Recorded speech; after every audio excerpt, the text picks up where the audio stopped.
Hello, welcome, and thank you for joining Agritecture's travel-free digital conference. My name is Yara Naji, and I am the Operations Director at Agritecture. With me today is Christine Rico from CFO on Speed Dial, and she is going to talk to us about financial strategies in the downturn, which I think will be especially relevant for this day and age, but also just in general, if you're managing a company or part of a small business. So thank you so much for agreeing to be here, Christine. Hi, Yara. I'm really happy to be here. This is a really great way to travel. It Not is. travel. Definitely.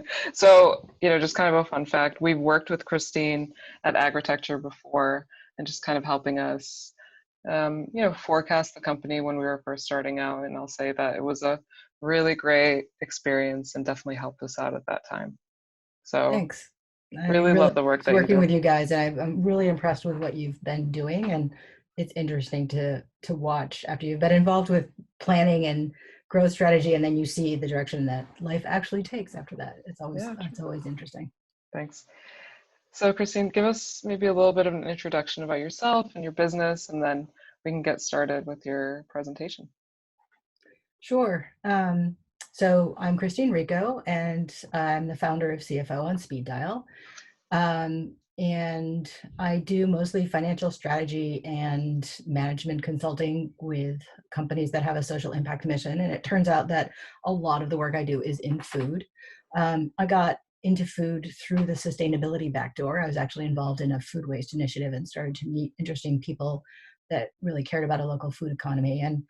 Um, and I like the work because it's interesting from the financial perspective. There's lots of variations on the kind of theme of what to do uh, to build a sustainable, profitable business in food and agriculture, but also because of the intersectionality. So food businesses are also, and anything related to food system really also addresses issues related to the environment, to social justice, to equity. And there's just like a lot of interesting and deep work that can happen in this sector. So that's why I love it. Definitely. Yeah, I'm really excited for your presentation today. I think a lot of people are going to just kind of benefit from the tips. So yeah, I think we should just jump right in. Okay, sounds Awesome. good.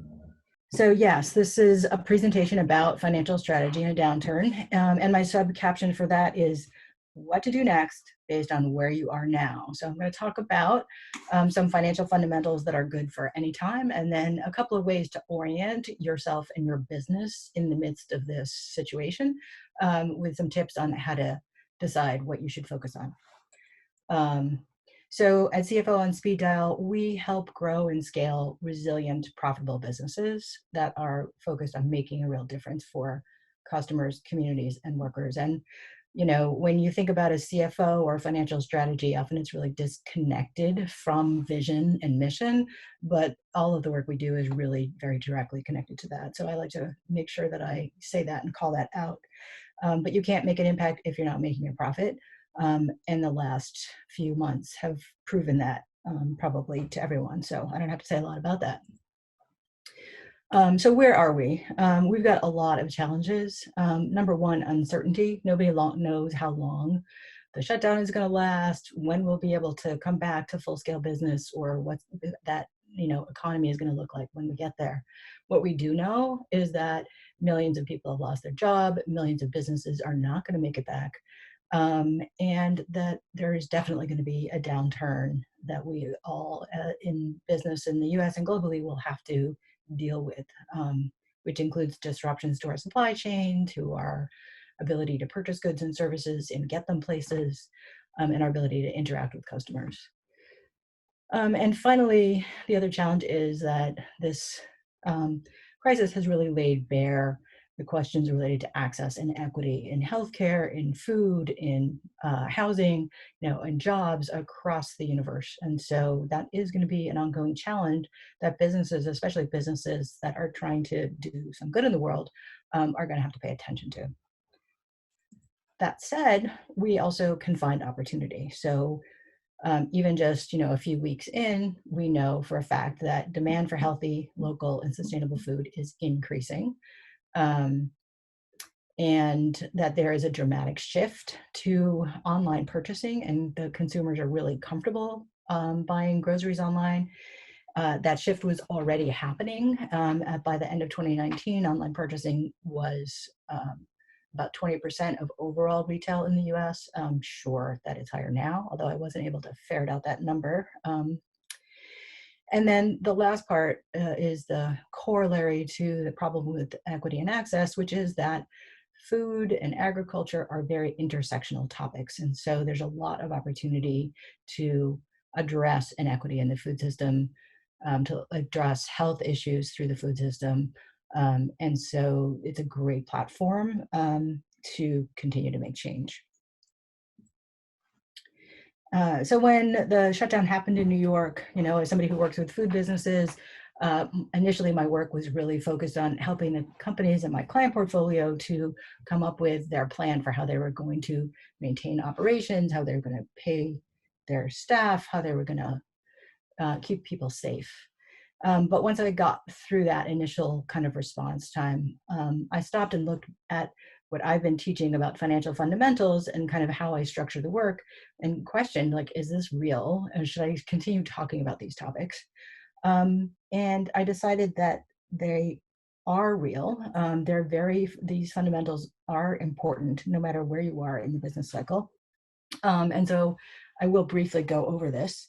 I consider basically all of the work we do to be structured on these 5 domains. And it's a pyramid, so you have to start at the bottom. You have to start by knowing your destination, which is your vision for the future of your company.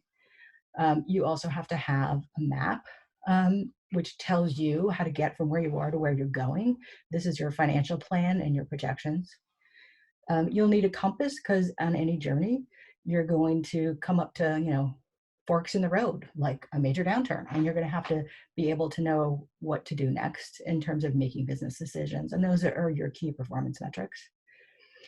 Once you've got those fundamentals in place, the focus of your decisions is going to be all about managing cash, which is your fuel, and being strategic about your actions. And so that's my pyramid. Build your vision, make a plan, monitor your KPIs, keep a tight control of your cash, and consistently take strategic actions. Not just any action, they have to be strategic. And basically, what you want to do is learn from them. So that's my financial fundamental pyramid. And within that, there's, good bookkeeping, good record keeping, and a very strong kind of focus on profit, cash profit for your business.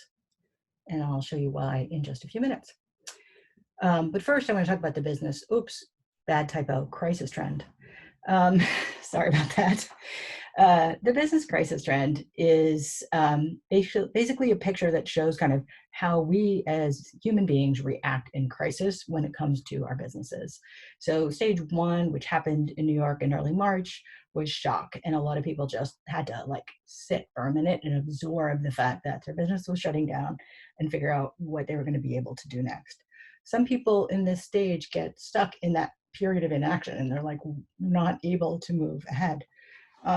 Some people move quickly into desperation, and that creates a stampede or an overreaction.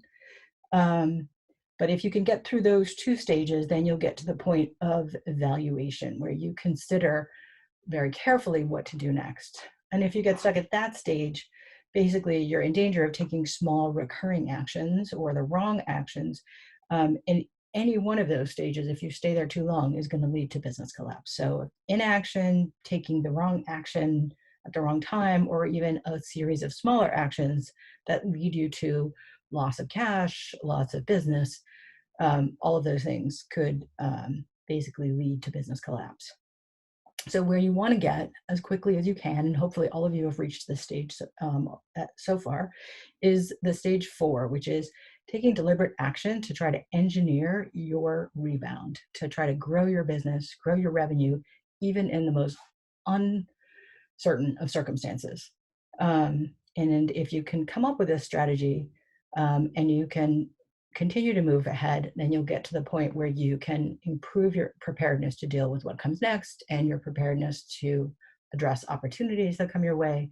And then you'll be well on your way towards business continuity, which is the end goal, right? But given that, if you can locate yourself in stage 4 and you want to take some deliberate action, the question still comes up, what action should you be taking? And this is where I say that what you do next is and should be based on where you are now. So in this graph, basically every business in the universe can plot themselves on this graph. You are somewhere on the with having a picture of what's your cash flow look like coming in the door and going out the door, and then how big of a cash buffer do you have that will sustain you if your cash flow is not covering all your costs and providing you with the kind of family income that you need. Oops, sorry about that. So cash flow is your net cash based on money coming in and money going out. And cash buffer is basically how many days or weeks of cash you have in the bank so that you can keep operating at this level. And I'm going to show you each stage, this diagram. So if you're down in the left-hand corner, you've got little cash flow and little or no buffer, you're in trouble.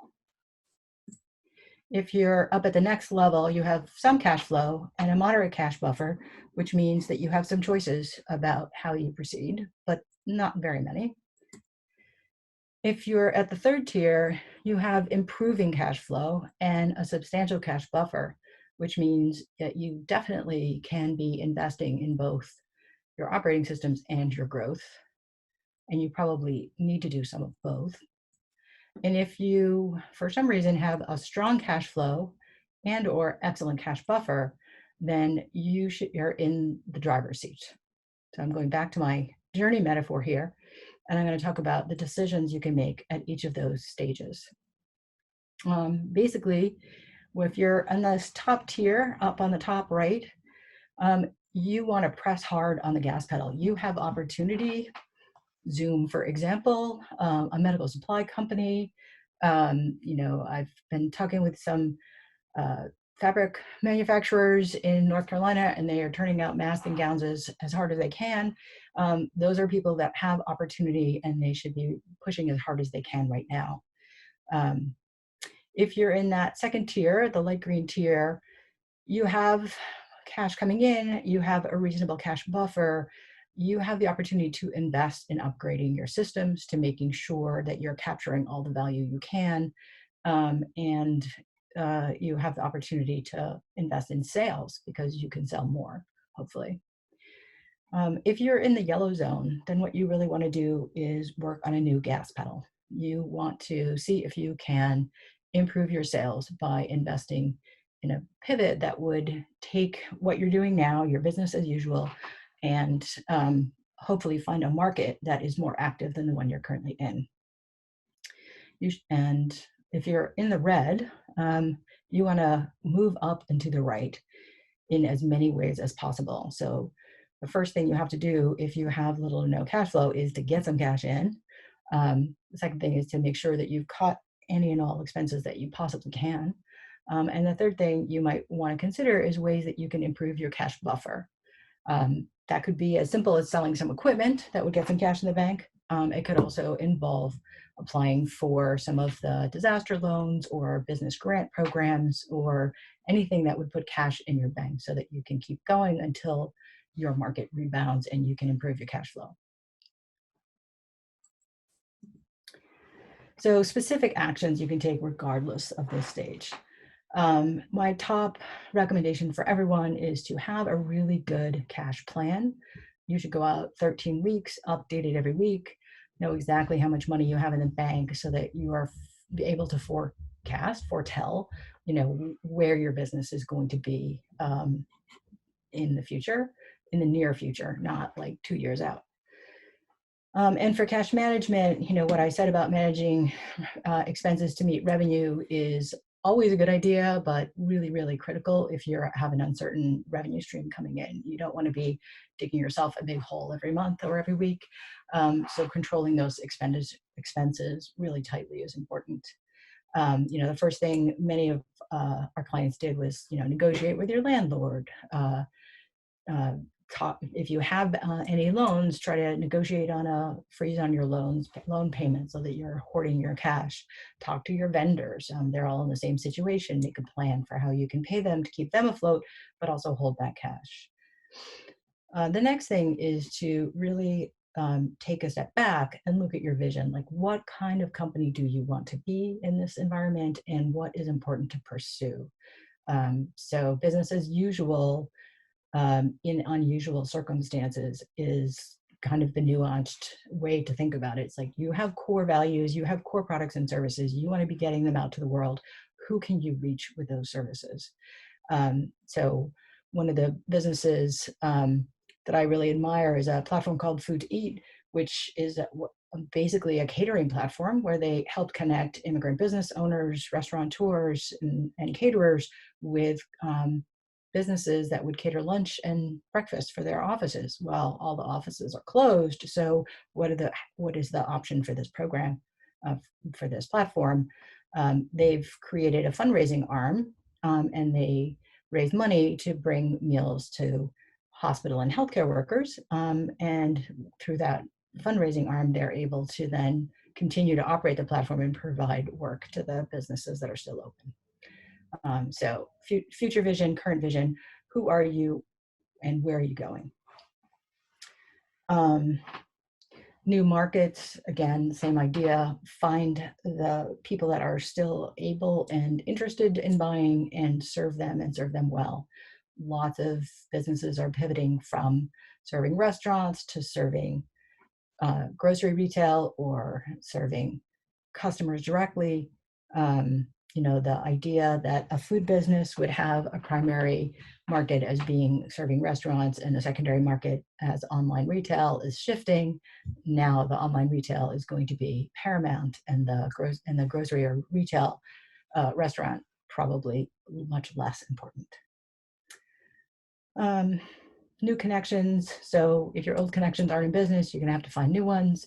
Where are they? Who are they? How are you going to find them? Mapping out those relationships and being strategic about how you build them is a great idea at any time, especially important now. And then finally, always be communicating. So in a crisis, people don't know who's open, who's shut, what kind of services you're offering, who your market is, how things have changed. Just clearly communicating, whether it's on social media or through emails. Short snippets are really good because people don't have time to read a whole 17-paragraph email. Everyone's feeling stressed, but just be present and be communicating. And then this is always be asking is actually one of the fundamentals for all of the work that we do with people. I always encourage people to be asking questions. If you think you know something and you don't ask the question about it, you might miss some nuance, you might miss some important details. So if you're not sure about the nature of what's happening, keep asking questions. And that goes for talking to your employees, talking to your customers, talking to your vendors, talking to your suppliers, like where is the next shipment coming from? Make sure that you're just always asking. So at CFO and Speed Dial, we work with people in a lot of different ways. There are three primary ways: either short-term projects like the one we did with agritecture, which I call fast action projects. They're really focused. We can help build a plan, turn it around very quickly, and give you a depth of understanding about what you have to do to remain profitable. Our ongoing services are either kind of full service, hands-on, we are your CFO on your team, an ongoing relationship, or we are now offering an advisory service where you would receive training online about all of the fundamentals and be part of, have access through either group meetings or more spaced out one-on-one meetings where you would have a CFO advisor on your team. So all of those, information about all of this is available at cfoandspeeddial.com. And you can also find me on LinkedIn and various other social media. And that is what I have to say about financial strategy in a downturn. Yes. Thank you. Excellent. Thank you so much for that. Super helpful presentation. I felt a little breathless, so I hope I didn't go too fast. No, I think it was great. And what's good about these sessions too is they'll be on YouTube. So, this it can almost act as a tutorial for some people just to go back and rewatch and, hopefully do these activities at home with their own companies. So I had one question that kind of really came to the forefront when you were talking, Christine, about re-strategizing in this time. Mm-hmm. I feel like that can definitely be something that might be a bit scary for a company. And like, for example, with agritecture, we have these series happening. We have these digital workshops that we're planning. We have Ask Agritecture services online that we're also planning to kind of start with, just as a reaction to what's going on. But it definitely is a new thing, and it could be scary for some companies. So, how do you think some of these smaller businesses can kind of go about that? Or any tips on maybe, help in like changing a company's vision, or maybe just shifting it for the time being? Maybe like what can that look like? Well, I think what's really important is to be very clear about what you do well that people can pay for, and that you can deliver. So you gave plenty of examples about pivoting to a digital place. And that's obviously the first go-to thing for somebody that offers a service instead of a product. Yeah. I've been using Zoom for meetings for a long time, so I'm thrilled that everybody's finally on that bandwagon, and I don't have to train you on how to use Zoom anymore. But that it's been a huge shift for a lot of people to get to the point of conducting business digitally. But when you offer a product, you can make connections digitally. You can do a certain amount of relationship building that way, but you're not going to get your product delivered that way. But I think just being, if you run a business that offers lots of different things, you have to be able to know what your core competence is and understand how to deliver that profitably, and just focus on that one thing. If you try to do like 500 different things and you're constantly trying to change your strategy, you're not going to ever it's much harder to see results. I won't say you'll never get it, but it's much harder to see results than if you can focus on your core thing. For some businesses, it might be, 1 or 2 meals that you deliver as a meal kit. I've seen restaurants doing that, and one opportunity is takeout. Another is we'll prep it for you. You go get it home. Other restaurants have been like, okay, so people are having a hard time getting grocery supplies. Okay, we'll give you our grocery supplies. You can buy from us. So, I'm forgetting which company it was. One of the juice bar companies now has a grocery that you can order online and they'll deliver to you. So there's lots of different things. You have to figure out what is that core thing, and then what's the mechanism for delivery, and be willing to try things out. Yeah, definitely. I think that makes sense for sure. I think it's juice press. Yeah. Yeah.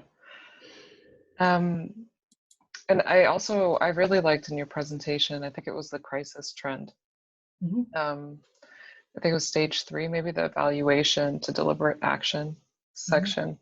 I think a lot of people are maybe in that stage right now, or hopefully, kind of inching towards that. What does that kind of look like, that evaluation stage, in real life, maybe with some of the companies that you've been working with? Are there examples of kind of actions that are taken in that stage to kind of, start moving upwards? Yeah, so the first stage that we went through with all of our companies was first to look at, okay, what business is left and how much revenue can you, do you think you can manage from that business? And then how much labor can you afford to maintain for that amount of revenue, so that there was a tolerance for a certain amount of cash loss, but you wouldn't be throwing away all your cash reserves in the first week.